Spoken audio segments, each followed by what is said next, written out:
Hey everybody, Jay Widener here, Reality Check. Thank you for watching. Hit subscribe and like and all that other stuff that gets me some subscribers. And I really appreciate you guys watching. I can't tell you how much I appreciate it. All right, so today we are back with Nick Hayes, author of Quest for the Invisibles. And we're going to talk about a lot of things. We've been bending reality lately on this show, and I'm going to continue to bend reality. I think it's time for us to take a new look at what really is reality and what is the world around us. We've been exploring that we might be in a simulation. We've been exploring that our past is all screwed up. There's things in there that absolutely do not make sense. And that one is just getting more pronounced. We've been looking at the idea that we've been hit by plasma storms in the past, and that the entire American Southwest is formed and created and carved by what looks like roiling electrical storms that have changed the actual texture of the landscape. And we're going to be going into all of this in a lot more detail in upcoming shows. Today, I want to get back with Nick Hayes, and thanks, Nick, for joining me. I really appreciate it. It's a pleasure, John. Thanks. Yeah. Nick is, of course, the guy that sort of carrying on the work of several people, Wilhelm Reich and others, and looking into the idea, it's not an idea, it's a reality, that there's a invisible universe around us, and that this invisible universe is occupied by creatures that are living, and we don't know anything about them, really. We can use special kinds of photography to capture these things. And we know that Wilhelm Reich talked about seeing these things, and they seem to be alive. They seem to be sentient. They seem to be aware of us. And we are completely unaware of them. They're outside the spectrum of what we can see for the most part, although in the right conditions, you can see them with your eyes. Yeah. Well, let's just get back, let's get to it here, Nick. Let's talk about Wilhelm Reich first, because he was really kind of the original pioneer here. Tell us about what you think about Wilhelm Reich and his research. Well, I hadn't heard of Wilhelm Reich. I'd heard the name Wilhelm Reich, but it wasn't until I read Cosmic Force of Life and Trevor James Constable wrote about him. That's when I first became sort of interested in the etheric flow and everything. But I also, while I started filming in the ultraviolet using a camcorder, I discovered that there was a west to east flow that seemed to go above the roof, which was going from west to east. And a lot of these things I managed to capture. If you get the right angle and you basically zoom in and block the sun, it seems to be a flow, and it definitely goes from west to east, and these things seem to be riding along on it. So I was pretty convinced that that's what he talked about, the flow, although I think it changes direction in different places of the world. But yeah, as you were saying, he used the space gun to fire at some of these objects that he was saying that were appearing in the sky, didn't he? I think he actually may have killed a couple, right? Accidentally. Made the light go out, didn't he, or something like that. So I'd never really heard, until I started looking into etheric energy, I'd never really read anything about it. So it was quite a shock reading Wilhelm Reich and the amount of things that he'd done, and how he'd worked out that, there was this etheric flow, and by using a cloudbuster, with grounded in running water, you can actually break up the clouds. I thought that was very, very interesting. And I've always been into the healing thing, the pranic thing, and it always made me wonder whether these were the same force that was going around. It's life energy, basically, called chi, called prana, by the different people. So, but I don't know a massive amount about Dr. Reich. I've not read all of his books or anything like that. I've been working with a friend of mine called Leon Southgate, and he's an organomist, and he's doing a lot of sort of experiments on the side with organ energy. He's trying to see if there's a consciousness to it, and lots of things like that. He's having some pretty good results. Yeah. Well, Reich thought that we were.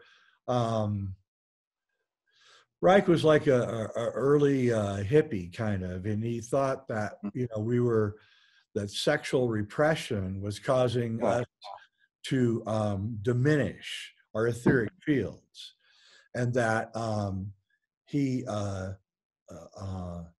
thought that this led to a kind of political fascism almost, where and that and then I think he's trying to think of the guy that carried on his work, James. Robert McCullough, was it? Was it Robert McCullough? No, it wasn't him. But anyway, he wrote a book called about how the desertification of the Middle East happened at the same exact time that affection between men and women were being outlawed, right, through the religions of the era, and that these coincided. And Reich also would agree with that, that the suppression of energy that we're doing to ourselves is actually damaging the environment around us. And I believe it was John Michel, the great writer, who pointed out that if you go to a farm, you'll see the crops are more vibrant around the farmhouse than they are further out, because the orgone field that the love between the farmer and his wife are creating, and the family and the love for their animals and all of that is creating this field which causes the plants to grow. And even the myth of King Arthur talks about that. When Guinevere left King Arthur, in the myth of King Arthur, all of the countryside began dying. And it wasn't until Guinevere came back that the countryside started reviving. And so Reich was always talking about this relationship between nature and humans. And that's his function of the orgasm. This is what he went into, didn't he? He talked about the armoring of people through sexual repression and things like that. But yeah, I mean, people have done tests with plants when they play music or they give them love, and they respond much better. So I believe that's totally true. And he managed to sort of understand that a lot more. And one of the books he wrote, about fascism, he wrote a book, didn't he? Yes, he did. Mentioning Hitler and everything else, and he was putting a lot of it down to that, back to repression and everything. But I think he had a farm, didn't he? He had to leave his farm after the Russians came in, I think. He was forced to leave it, but he was noticing a lot of things when he was working with the cattle, and that's why he worked out a lot of what he thought was going on. Yeah, he was a real visionary, and of course, he lived under Nazi Germany, and then he went to Russia, and then he came to the United States, in which we not promptly, but soon after he came to the United States, he was put in jail where he died, and for his writings. Essentially, he was a thought criminal, and mass hysteria, mass psychosis kind of took him up and put him in jail, and they locked him away, and he died. Again, amazing story. But let's look at some of the stuff. You sent me some images, and I'm not too good at this, so I'm going to do my best. So share screen, and I want to share my screen here.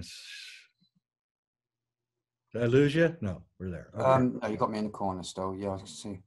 There's a picture. There's the Cloudbuster one. I think one of them. Right here, I think it is. Yeah. Let me make that bigger. Is this your Cloudbuster? Oh no, this is Trevor James. No, that's Trevor's Willie's Wand one. Yeah, these are taken from the images I used when I do my talks. Okay, tell us about this. What is this? Well, basically it's just a Cloudbuster, which is again grounded in water. This was one of Constable used I think a 3-pipe Cloudbuster in the beginning, and he gradually started using a more different variety of pipes that he could actually extend, like telepathically. I think he had a couple of versions of this one, but this is the one he used quite a lot for his work. And this is, as I say, you can extend some of these things, extend right out. But I think he had this one set up in his backyard or something at home, and it was sort of going across, the skyline. And he filmed quite a few of the critters using this as an attraction method. But of course, then he then moved on to going into the desert and doing the cloudbusting actually in the desert rather than from home, when he started looking more into the weather manipulation. But I think at this point here, he was still trying to attract UFOs basically, which are probably most likely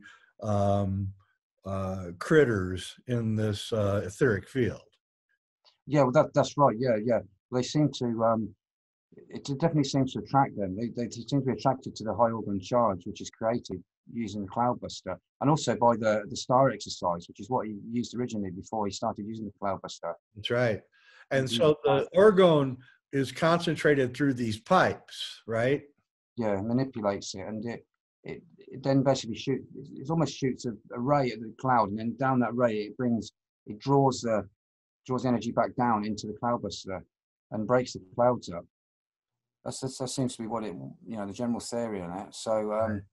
and I think he had quite a few varieties of these different cloudbusters. I mean, I made quite a basic one when I started, just with 3 pipes. You can't see on here, but he's actually got that grounded in water.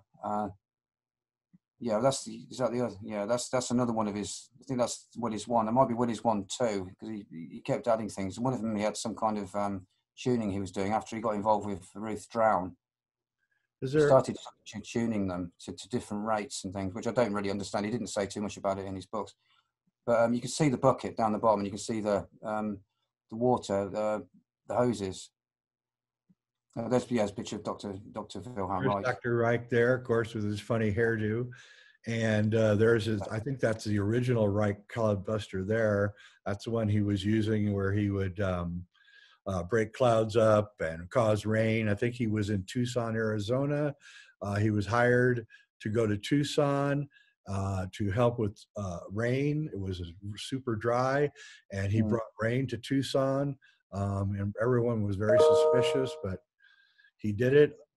And then let's what's this one? Okay, now I want to get to this yet. I want to stay on Reich. Yeah, I want to stay on Reich here. Okay, let's stop the share. There we go. Okay. So Reich was really the guy. And then Trevor James Constable came along, right? Well, that's it. He basically took, he started off using the star exercise. I think for nearly 10 years he was using the star exercise. What's and then, that? What's the exercise? Well, basically, it involves the natural magnetism of the body. It involves making a star shape facing the sun, whichever way the sun's coming up. You basically face it in a star, make a star shape with your arms and your legs. And but you oscillate yourself. It's basically about oscillating yourself across the northeast and the southwest magnetic lines of the Earth. Right. And every time you do that, it creates like a pulse. Yeah. A regular lot of pulses that go straight up into the air. And that's what attracted the amoeba and some of these other creatures. Mm-hmm. But he found, once he started talking to Reich's daughter, Eva, he then began, he decided to start using the cloudbuster instead of the star exercise, which is basically doing the same thing. It's still creating an energy which is attracting the critters. But he started off just with a very simple one with three well, you call them draw pipes on it. And then he sort of got bigger and bigger and bigger. I mean, I used to tow them into the desert to do the work. I think it ground them in the water in some of the rivers that were there.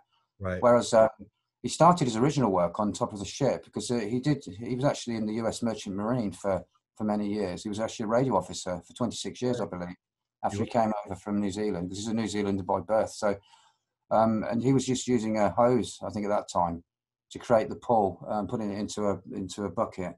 And then obviously the cloudbuster would be grounded into that, and that's what creates the pull. Right.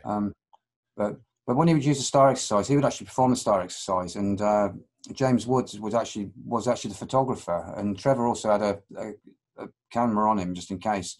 So they both took photographs. But basically, Trevor really started. He was trying to be like he was there to attract them, you know. But they sort of carried on like that for a long, long time. It was very, very interesting how he sort of got into the weather engineering, because he seemed to, towards the sort of mid-70s, he sort of dropped out from the UFO thing and just started getting more and more seriously into the weather engineering. He was recognizing that the U.S. government was doing the same things that he was interested in. They were seeding clouds and moving things around, and he knew it. And he became. It was his work as a radar guy in the Navy, the Merchant Marines, that he saw these beings in the radar, and that's how he knew that they existed. And they would frequently have UFOs coming at him, and they would all run out to the deck of the ship to see what was going on, and they would see nothing, even though the radar was detecting it. Yeah. Well, that's what he was interested in. he realized that UFOs came from somewhere into the visible and then went back. So he decided to start looking in the infrared because he realized that the infrared, where the radar operation sort of borders the infrared.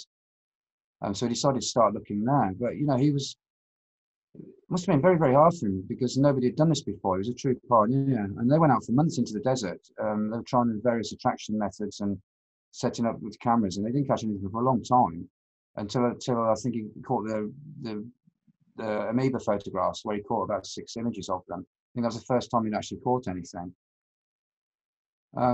But no, it's very, very interesting. It's very, very interesting. I mean, I'm not particularly that interested in weather manipulation myself. I mean, it's No, I'm not either. at the moment because the weather's bad enough over here in England anyway. But I don't want to be causing anything else. But, you know, so Yeah. but yeah.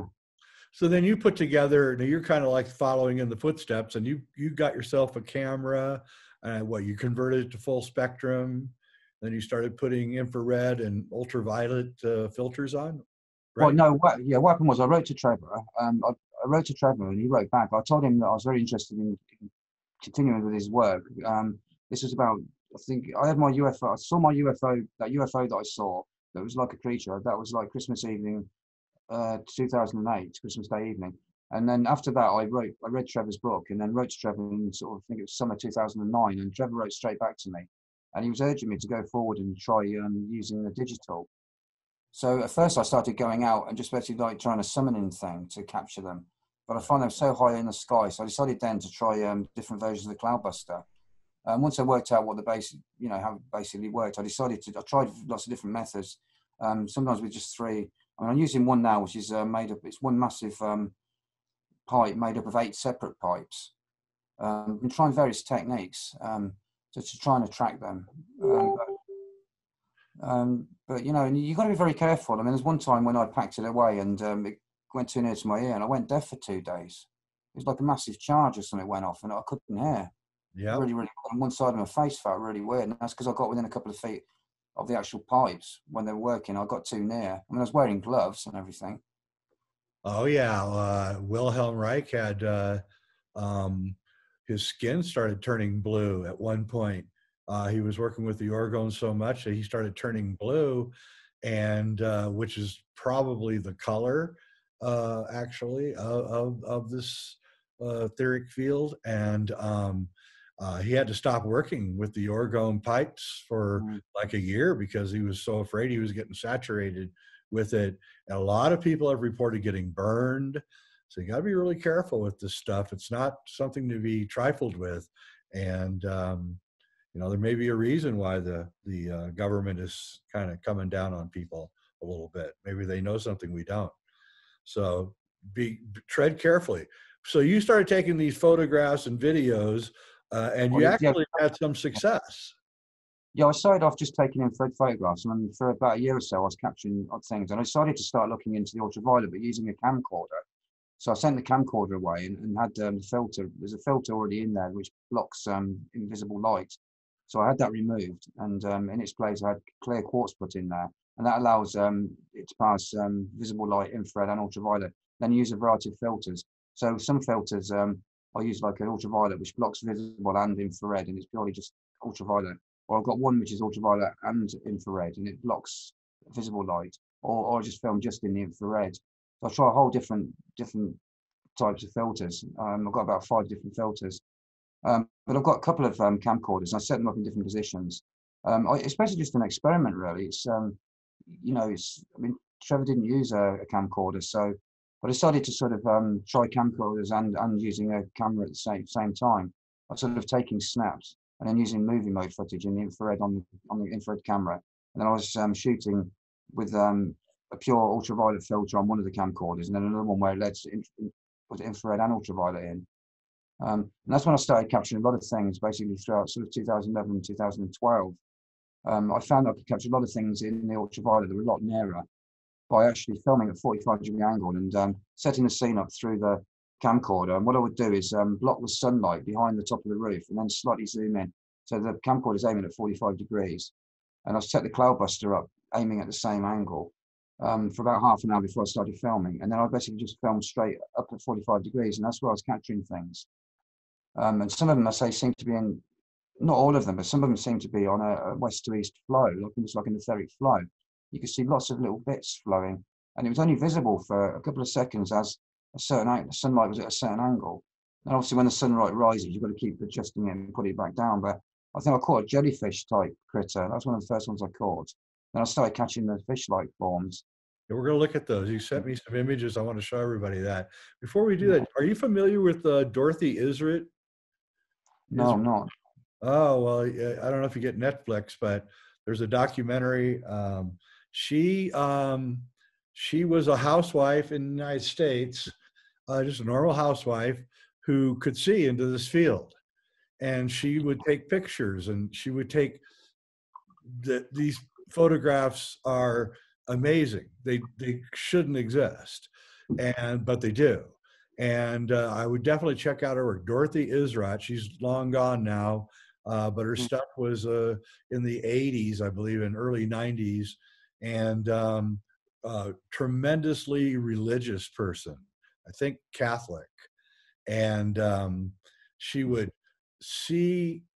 No one else would see it, but she would see it, and she would take the picture of it, and the photograph would literally have hundreds of dots and lines and colors and lights in it. And as a photographer, I can tell you it's impossible. One frame to have that much stuff in it. And yeah, she would use video. That's right. It would be video, and then it would be all black, and then suddenly the images would appear, and then they go back to black. And no one in the photography world can actually really explain her stuff, and I can't either. Although I think she's just on to what you're doing. So let's go and look at some of your incredible stuff. Let's look at this one. Yeah, that's an ultraviolet. That's filmed with an ultraviolet camcorder. That one. That's a strange one. A lot of these images seem to morph and change shape, and a lot of them make sense. Yep. Don't seem to make sense at all, especially aerodynamically. But this is a strange one. I think this only appeared in two frames. It was recorded at 25 frames a second. You can see the top of the roof, where the sun's just behind it. I normally keep the sun a bit lower than that, but the sun actually lights them up, because when they're out of the sun, then they're not visible. But they're only visible just for an instance, just for a split second, as they pass into this, what I call the illumination zone, which is an area above the roof, where I'm aiming straight up at 45 degrees. But this is one of the strange ones I captured. Obviously, I've got an inverted version next to it, so people can see it a bit clearer. Yeah, it is strange. And just so everybody can really get a handle on exactly what Nick is saying, he's putting the camera where the edge of the roof is blocking the sun. And he's pointing the camera into that area where the sunshine is coming, but the sun itself is blocked. And there was a guy, I can't remember where I saw this video. I think it was like maybe on Unsolved Mysteries, like in the 80s, but he did the same thing, and he caught all of these amoeba-like objects. And I've not been able to find this guy's work, unfortunately, because I wanted to show it with this stuff that you're doing. Let's go to another one here. Oh, this one. Oh, that's a strange one. That is, yeah. I actually caught that in three separate. See the roof right here. Right here, the roof is at the bottom. Yeah. It's a single-story roof. Yeah, it's aiming up at 45 degrees. So basically, I'm looking through the camcorder to line it up, and you can just see the edge of the sun just lighting up the edge of the roof. So I try and keep it right behind the roof, and I find that this sets up what I call an illumination zone. And anything flying through it or just above it is instantly lit up just for a few seconds. And this was going from left to right, this one. There is another picture in the middle that I managed to extract using some different software.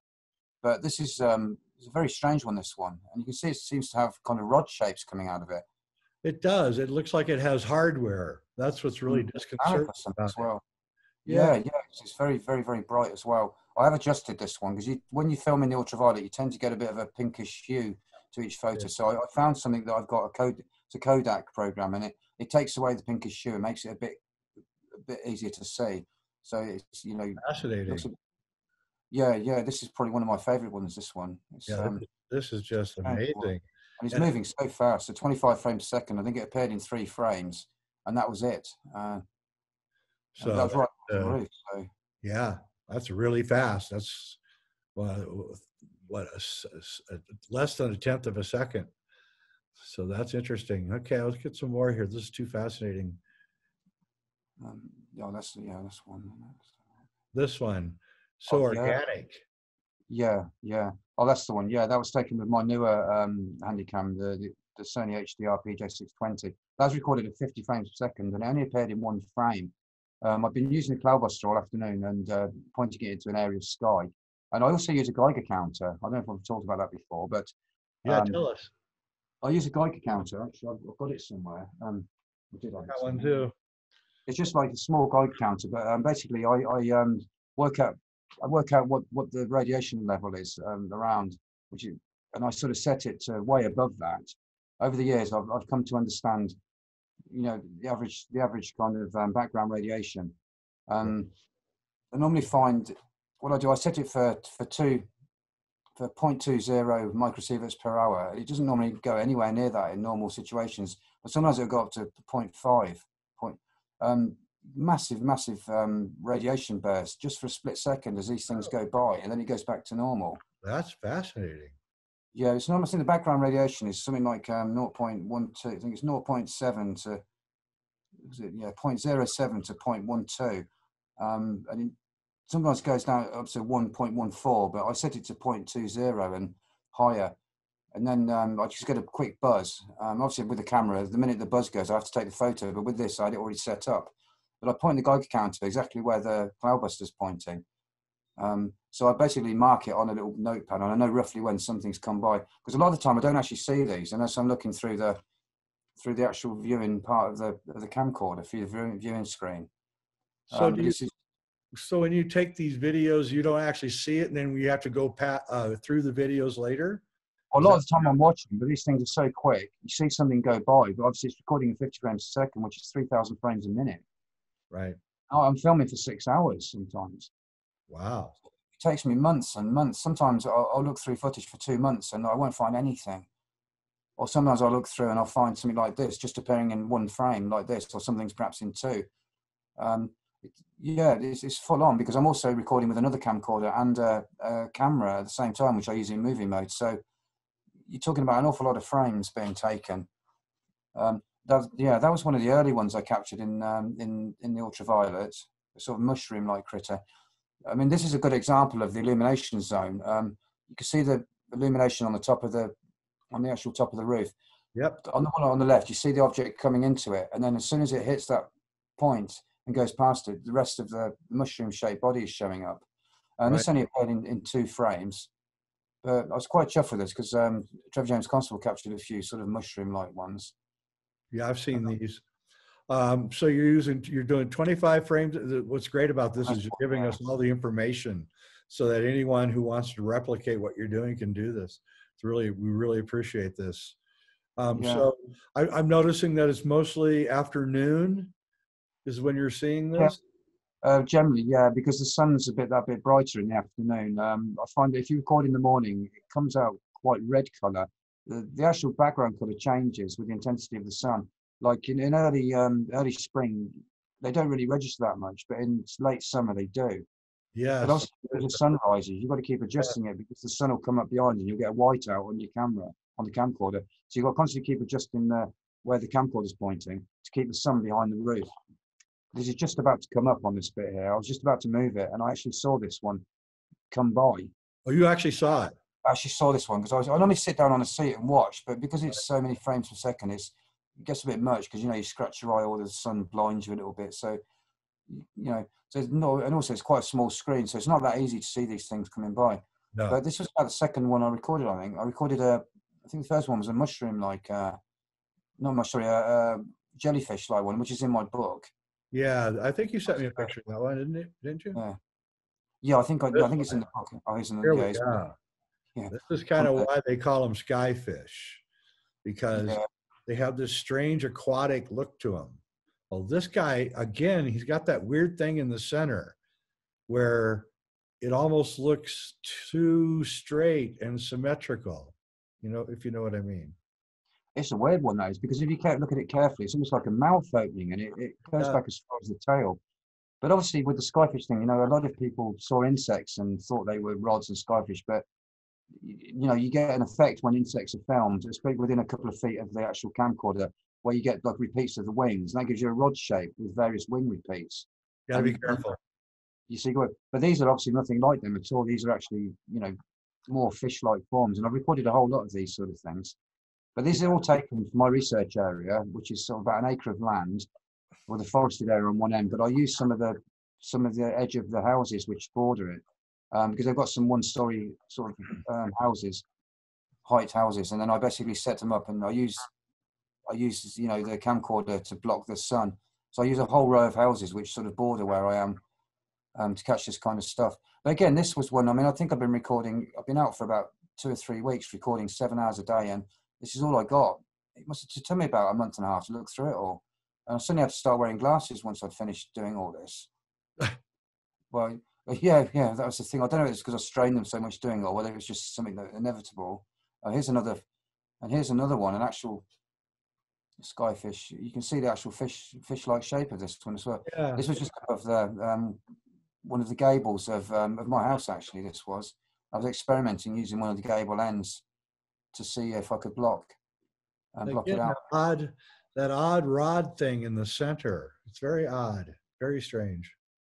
It is, isn't it? It's very strange, but it's I mean, this is probably one of the more fish-like ones I've captured. But there is one that I captured, I think, which you've got on there, which is a run of, but I think it's 4 photographs, like 4 images showing the fish progressively moving. It was spinning as it was moving. I can find that. Can't see. I've got some of them being blocked at one end. You probably haven't got them. Oh, here we go. No, that's one. No, that's infrared. That's never mind. Yes, We'll go back to that. I don't even all the images up there. I don't think. What's this? Yeah, this is the infrared sort of stuff. This is GRCU pictures and Trevor's. This is not what I took. This is for this movie that I was working on. I was trying to show the creature-like characteristics of some of the things that the GRCU were capturing in the infrared. Right. Famous Constable. The one on the top left is Constable's amoeba. Right. The second one next to it is a continuation. It's about I think it's the 6th and last photograph, which has got 2 beings in it. And then the snake-like form, that's actually a GRCU picture, the Italian GRCU group. That's right. The 2 bottom ones. I forgot about that group in Italy that's looking into this. Yeah, Luciano Bocconi and the GRCU, they were sort of working in the sort of mid-70s, and Constable wrote to them. They had that book, UFO L'Ariete Nascosta, which I talked about last time. Some of these images, I think a couple of these ones might be in Cosmic Pulse of Life. I think. Yeah, they are. Also, the bottom 2 images are very similar to the images that Dorothy Israel took. So you might want to look into her. Can't see if I don't think you've got all the images up there, have you? That I sent you. Yeah, this is another one. This was basically just to show that you know, as it says, multiple photographers, 3 different countries. You've got a few things by Trevor James Constable, and the one on the right is Trevor James Constable's daughter, Diana Constable. Right. She actually filmed this one's. And then you've got a similar ovoid shape by Florin Georgita from Romania. And then you've got the GRCU ones. So this is basically just to show the similarity between the ovoid critters, bioforms. So all over the world, these things are seen. Yeah. I think you've done that one, mushroom one. You've done that one. I think there should have been a few more, actually. I don't think you've got them all up there. I'm sorry I missed that. Maybe I didn't get them all. This is an amoeba-like object I caught, and it's got Trevor's one on the right-hand side just to show how similar. This is something I caught back in 2019. You can see it's above it. The tree is about 30 foot high, and I'm slightly zoomed in, but this is above the tree. This was taken looking straight up into the sky. It's really weird because I've got a really weird taste in my mouth, a really sour taste. Really? I suddenly felt I was being watched, so I just grabbed the camera and basically just shot up. It was kind of it's been a stormy day. It's quite a dark sky, and I had the camera set quite dark because I've been using it the night before to do long infrared exposures. So I basically took this photograph, and then I took another 5 more, and I caught the object as it was moving off, but I only caught the edge of it. But I did this to show a comparison between the markings, the vacuole-like markings, which you see on the amoeba one on the right, which Trevor James Constable took, 1957. And then this one in 2019. But There are some of the blue ones as well. I don't think you've got them on here, but I took some huge photographs, some photographs that were glowing blue, like all glowing blue. I don't think you've got them all on here. Yes, I don't. Yeah, I missed it. Yeah, there's about 3 or 4 you've missed, I think. Sorry about that. Yeah. There's that one. Yeah, this is an infrared photograph. The reason why it's red is because I was using the automatic white balance, which sort of leans towards red of the visible light spectrum. You can either use that, or you can either basically set it to green grass, and that'll give you like a more black and white version. Right. Yeah. But this was just above one of the trees to the right of my garden. This thing, I'd actually seen it moving. I saw it moving. I took a load of photographs, and I caught it just on the edge of the photograph, and then I decided to take another one and caught it sort of bang on, and this has actually been trimmed a bit. But I got a lot of sort of circular ones like that, and there should be another one I think I took around the same time, which is just similar. But these things sort of appear. It's almost like they appear for you. You know, there's one what's that one down the bottom? That's another one. Yeah, that's taken straight above the top of the TV aerial, which is on my sister's house. Yeah, I got this feeling I was being watched, and I got a big Geiger counter hit, and I just immediately started taking photographs. I decided to use a flash to see if I could light it up, because I could sense it was near. Because sometimes these things don't appear in the infrared unless they're lit up. So I took loads and loads of photographs, and I managed to capture this one. Did you see it with your eyes, or did you just photograph? No, I didn't see it with my eyes. No. I saw it actually when the photograph was taken. I caught a quick glimpse of it as I took the photograph. But I got this really weird feeling that I was being watched. And the Geiger counter went off. It was a very sort of feeling of dread, almost a very strange feeling. And I just took photographs everywhere, and that came out on like that. So there's a huge variety. I mean, a lot of the good things I've captured, I think, are on that paper that I wrote, the 2-part paper that I co-wrote with Leon Southgate. Yeah, it's hard to kind of put them over on here, but you know, I'm hoping to try and get some kind of a little movie thing going soon, where I'm going to show, you know, talk about the paper and put a few more of these pictures over so people can sort of see them and that. Definitely. I hope you continue the work. It's incredible. So you say you got a kind of a feeling of dread?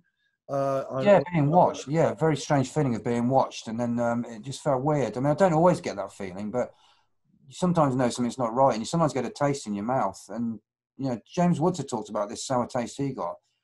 And I thought, well, you know, because I chew chewing gum and I do smoke occasionally, I was thinking, well, you know, I'm never going to know when I've got a sour taste. But I actually did. It was such a sour, acrid, like metallic taste. And I know exactly what he was talking about then. So I know when I get that taste. And Leon was saying, you know, it's from high organ charge. Right. You know, because these things, when they're excited, they register on a Geiger counter. I think it's either because these things are made of organ energy, or they're giving out a high organ charge, either through the excitation of the organ energy which they are, or giving out. It's hard to know. Or they're getting excited because they realize that somebody's noticing them.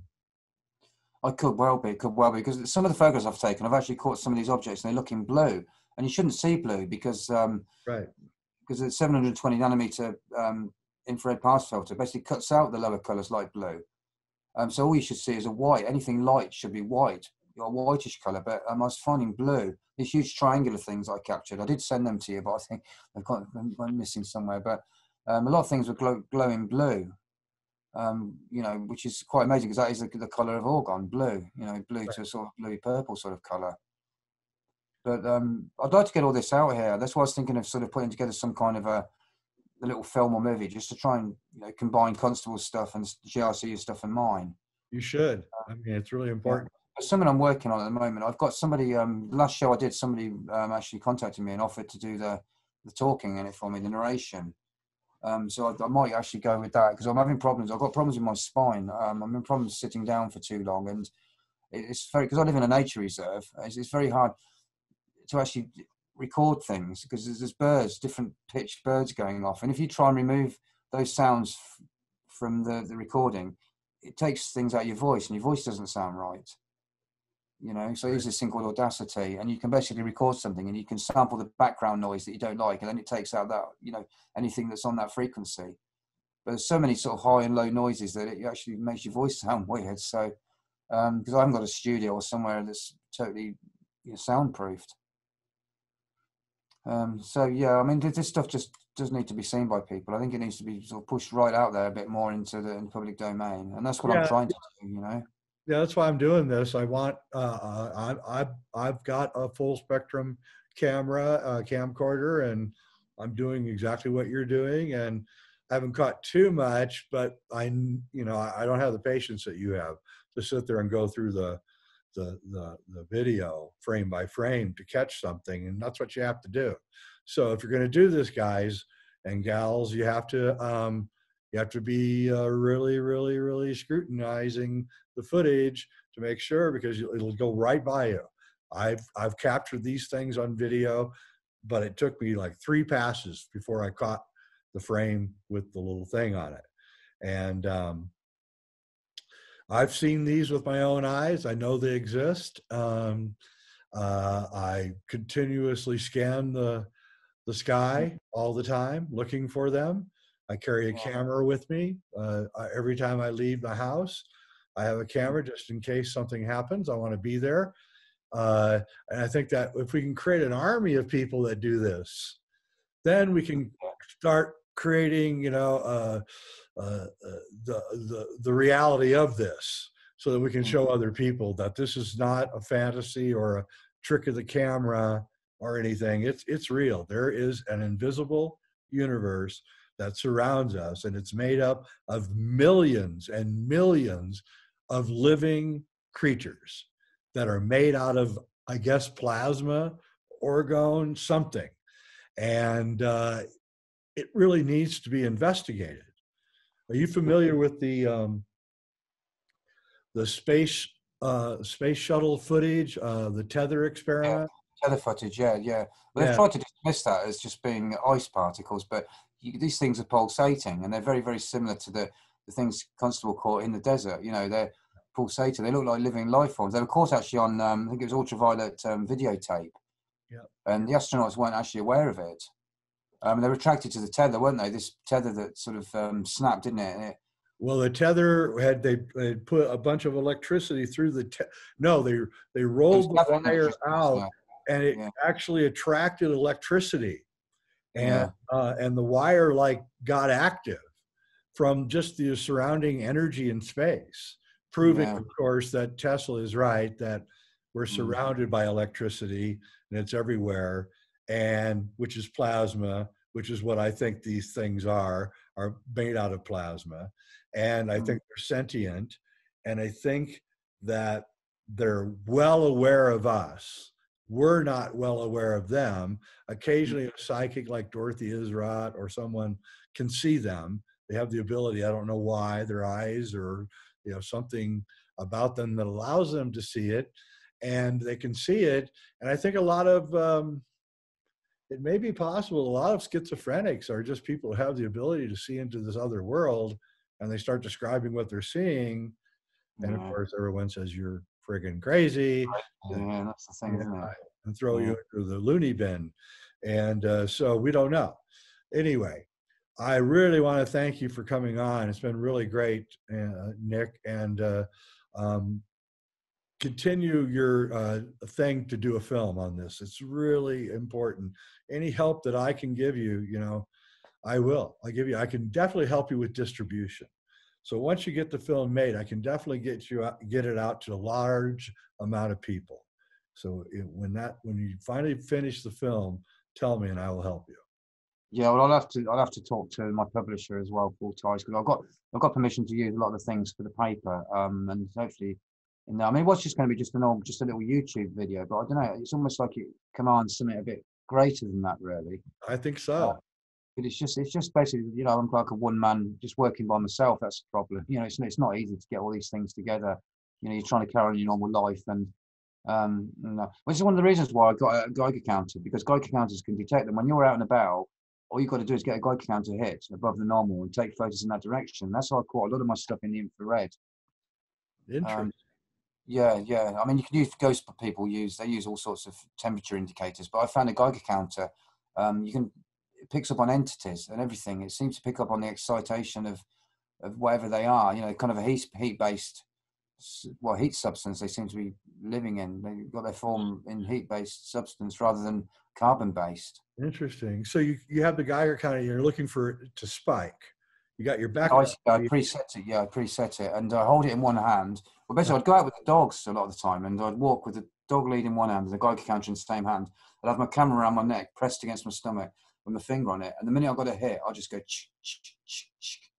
Or if I'm doing it out in the garden or in the air in my research area, I'll go out with a tripod. But I normally shoot something like 1/60th or 1/80th of a second if it's handheld.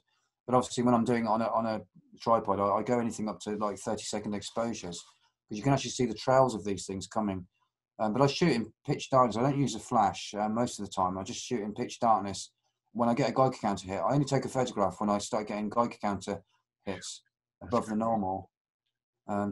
It's interesting, but I will go into night. So you go out at night but, and you point your camera up at the tripod and you wait to get a Geiger counter hit, and then you just start snapping. Yeah, basically, yeah. I look at the sky and kind of ask them to come, Right. They know that you're looking. I know. I don't think it's that I'm a good I don't think it's that I'm a good cameraman. I capture these things because they show themselves to me. It's not that I'm good and I actually just capture them, just happen to catch them. They know, and I think when you ask them and you want them to come, they will show themselves for you. It's as simple as that. So no, I think I mentioned on the last show, some like kid in New Zealand, he takes a mirror and he flashes it in the sky for like 20 minutes, and then he puts the camera up, and pretty soon you start seeing the orbs coming, and they're attractive. It seems to be about 1,000. No, it's about 1,000 foot. These things seem to come into our reality, and you'll see them in the visible. So sometimes they go in and out, but a lot of them look like balloons. They disguise themselves. They look like balloons or things. They even look like a dolphin balloon, but it always looks a bit weird. You can always tell that it's not right. But so you're saying they disguise themselves like clouds? And things that they've obviously seen, like balloons that are right. Yeah, they do. They disguise themselves. It's camouflage. I mean, I started doing the summoning thing. I managed to call a couple of things. I got like a red balloon just came drifting out of nowhere after I asked it to come, and then it just disappeared. And then another one came, like a balloon on top of the balloon, and it was quite high up. You could see it with the naked eye, but it was just high enough up so that you couldn't see it too clearly. And because I was filming in infrared and that, I couldn't get the proper color of it because obviously you don't see, using filters and things. I haven't got a standard camera that can zoom in enough to actually see it in full color. But yeah, you can ask these things to come. You can stand there, spend an hour out in the garden, just stare at the sky and sort of relax your eyes, almost like technique Trevor used for seeing these things. But wherever your thoughts are in the sky, these things seem to be able to pick it up, and they'll come towards. I agree. Your thoughts. Yep. It's very complex. It's very hard to sort of fit it all in 5 minutes to explain all this. But I hope to take the work a lot further and try and explain a bit more to people and try and put it over a bit more. But it's easier said than done, really. I could probably talk for 5 or 6 hours about this, to be quite honest with you. I agree. It's incredible, fascinating, and intricate subject. But if you can fit a few more of those photographs I sent, because I think there's a few more. There's some blue, some ones are like of an amoeba-like thing with a blue. I think I sent 25 to you, I think. I didn't see those ones on there. I must have missed that email. Let me see if I can. The first one I sent you one with the correction thing, which you did. I made the first one I sent you. Yeah, there should be a couple of really large triangular-like looking amoeba-like bioforms, which are massive. I think they're about 35 foot across, and they're at the height of about 30 foot in the air. Absolutely massive. Looking. And they're glowing. They've taken in the infrared, so they shouldn't have been blue, but they appeared as blue. It's almost like a reverse spectrum that Constable was talking about. Because blue is actually blocked by the filter. If you aim it at something blue, you won't see blue, you'll see white, or you won't see anything. So the fact that these things turned out, I think it was the first part I sent you, the first 25. Hey? Keep talking. Yeah, so I've had a few of these things that have shown up blue. It's the first time I've actually seen blue in the infrared. Because you shouldn't see anything. Everything up to red. The infrared filter basically blocks most of the visible light spectrum, apart from a little bit of red that exists just before the infrared. It's barely visible red, so you shouldn't be getting any blues or any colours in there. So it's almost like it was. I don't know. It's almost like imprinting itself onto the actual camera. Well, almost here. I missed a bunch of your images. I got them now. Yeah. Just loading them up here. A lot.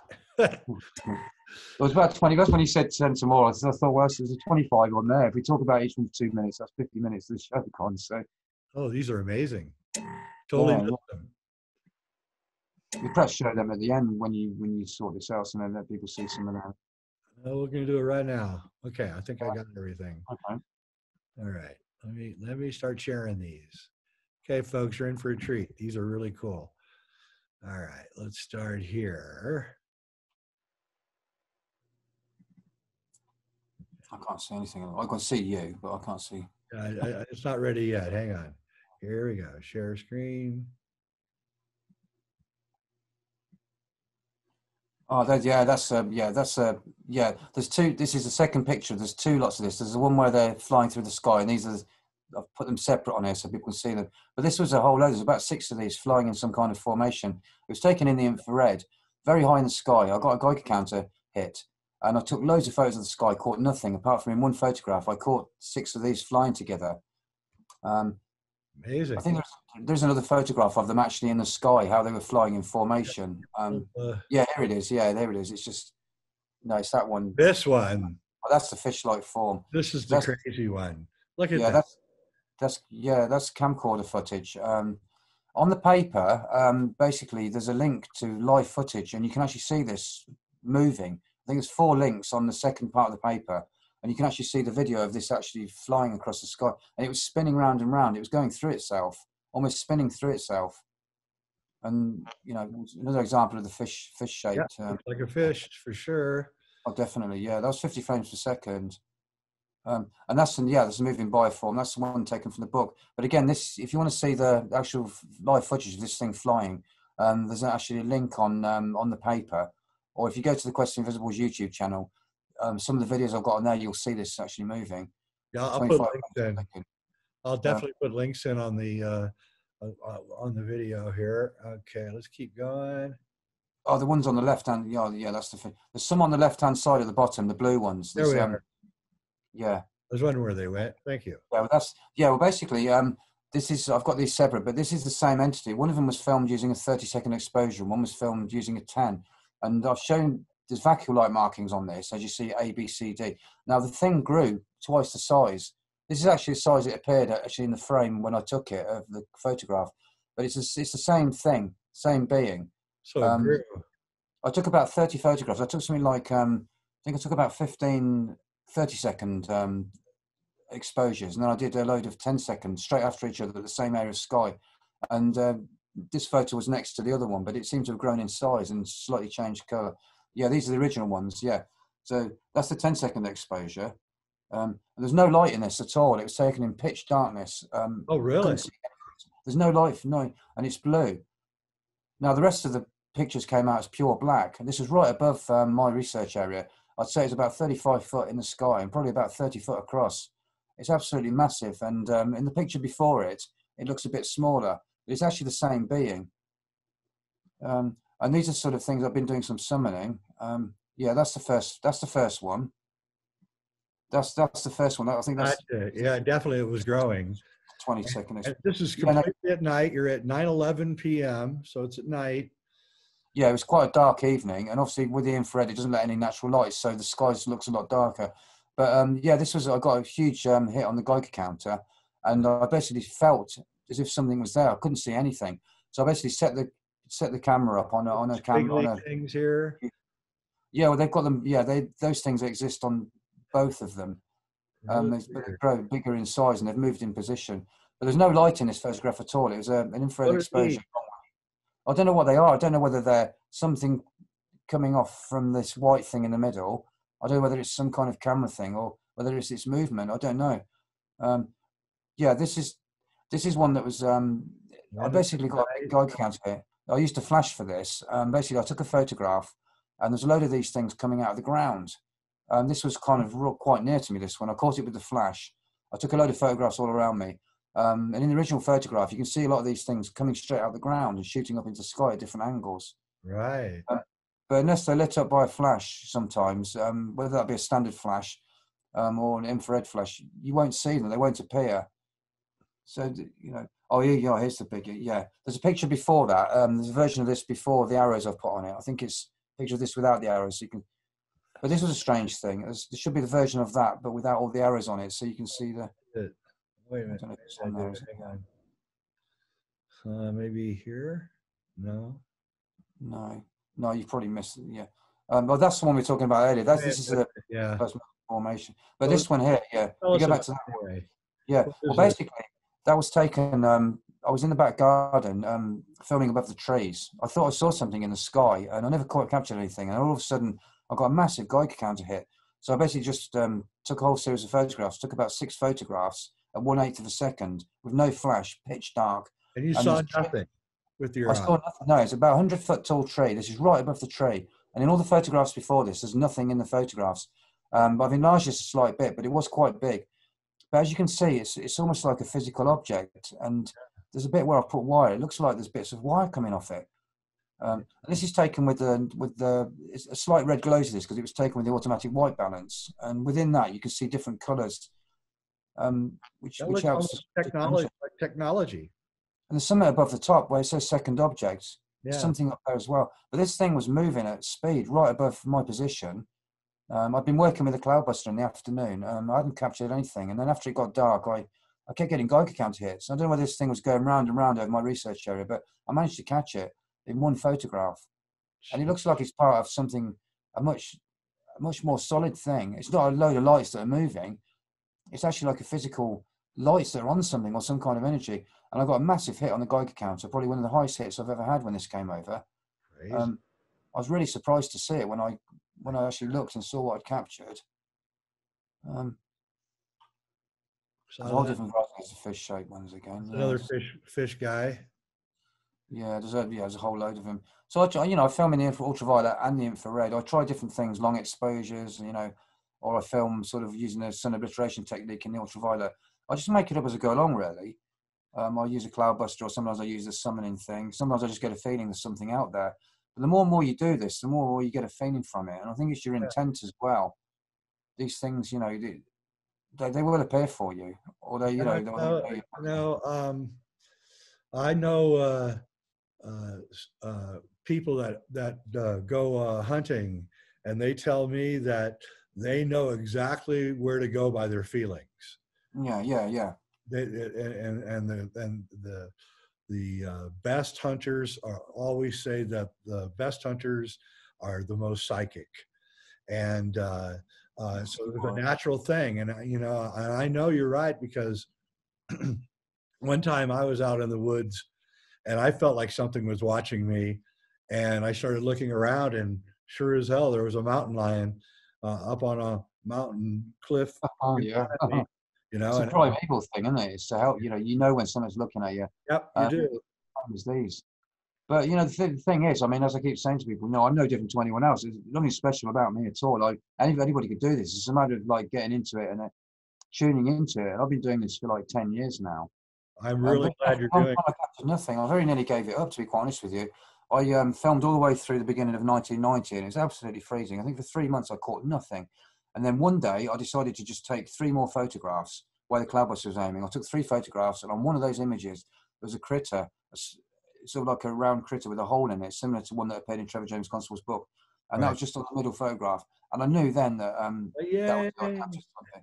Oh yeah, no, it was like a revelation, but it's still very high in the sky. So I had to work on a way of trying to get them lower, because I just couldn't get equipment that would zoom in as far. And it's not like you're taking the shot, you can stand there and make the shot. Like with a Geiger counter, when I'm walking in the dark and something happens, or when you get the Geiger counter hit, you just take that photograph. You're not aiming it, you just take it. Literally just take it. Like with the entities in the greenhouse, I captured 4 separate entities that appeared in the greenhouse window. Now what happened was I walked about 10 foot away from the greenhouse, and when I walked by, the Geiger counter went off. I literally just turned around and went snap. And I used the flash to light up the greenhouse, but didn't even aim the camera. It's literally just round my neck and literally snap. So you don't, you're not composing the shot in any way at all, really. It's literally upon, instrumental detection. And the GRCU would have Geiger counters. They'd use all sorts of light and infrared detectors and a whole variety, but there's 25 of them. But it's hard, you don't want to get bogged down with too much technology. No. that's the simple thing. If you've got too much going on, it takes your mind off, and you can't concentrate. You need to be very, very tuned in to do this sort of thing. But anyone can do it. You know, I do I'm plan on just writing glad a you book. did it. I'm glad you did it because you've advanced the whole field and you've made it digital. And this Geiger counter is a serious revelation to me. And I will definitely start using a Geiger counter with in my work here. Very, Yeah, very well, I can interesting. fill you in. I did bring some things down. I did have a guide. Oh, hang on. There we go. Yeah, this is my guide. This is my guide. This is my Geiger radiation counter here. It's just a small device like this. It's Yeah, a radar. I've got the same one. I've got the Yeah. same exact one. Yeah. Yeah.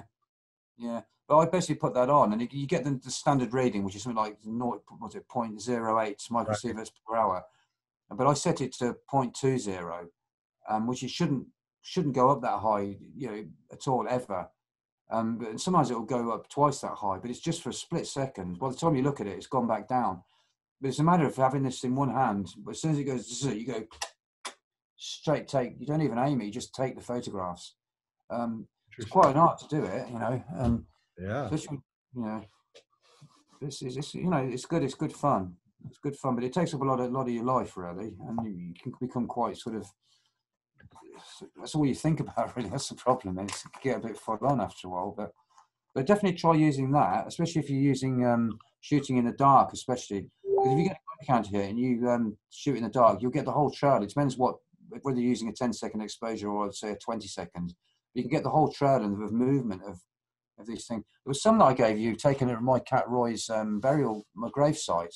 Some that I sent you in that original lot. They're showing you some stuff coming up from the grave site.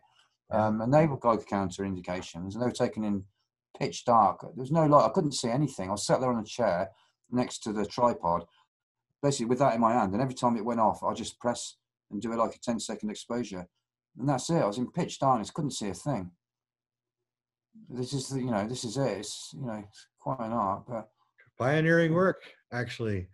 Well, Nick, thanks for coming on Reality Check. I think your work is really important. That's why I'm helping you. And I'd like to have you back, talk about this some more. And good luck on your film. I think it's really important. And just thanks for being on. Oh, it's a pleasure, Jay. Anytime. Yep. And everybody, thanks for watching. I'm Jay Widener. This is Reality Check. Hit share, like, and all that other stuff. And we'll be back with more high weirdness.